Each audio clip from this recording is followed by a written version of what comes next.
გმირთა მოედანზე იმყოფებოდნენ ასევე ირაკლი ალასანია და შეიარაღებული ძალების გენერალური შტაბის უფროსი გენერალ-მაიორი ვახტანგ კაპანაძე. მათ დაღუპულთა ოჯახის წევრებთან და ახლობლებთან ერთად წუთიერი დუმილით პატივი მიაგეს ომში დაღუპული მებრძოლების ხსოვნას. თავდაცვის სამინისტროს სამხედრო სასულე ორკესტრმა სამგლოვია, რომ მარში და საქართველოს სახელმწიფო ჰიმნი შეასრულა. საქართველოს გმირები გვაძლევენ მაგალითს იმისა, თუ როგორ უნდა ვემსახუროთ სამშობლოს, როგორ უნდა დავიცვათ ქვეყანა. მათი მაგალითით უნდა გაიზარდოს ყველა მოქალაქე.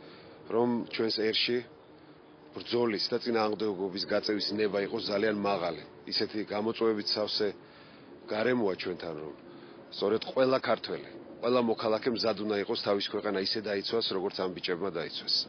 ამიტომ დღეს პატივი მივაგეთ 27 სექტემბერს აფხაზეთში დაღუპულ ყველა გმირს და სწორედ ჩვენი ჯარი, ჩვენი შეიარაღებული ძალები მათი მაგალითით იზრდება და დარწმუნებული ვარ, ქვეყანაც როდესაც დაჭირდება, ზუსტად ესე დაუდგებიან გვერდში. ეს ის ადგილია, სადაც ყველა ქართველი უნდა მოვიდეს და პატივის წეს ჩვენ დაღუპულ მებრძოლებს, რომელთაც თავისი სიცოცხლით უდიდესი წვლილი შეიტანეს ქვეყნის გადარჩენაში.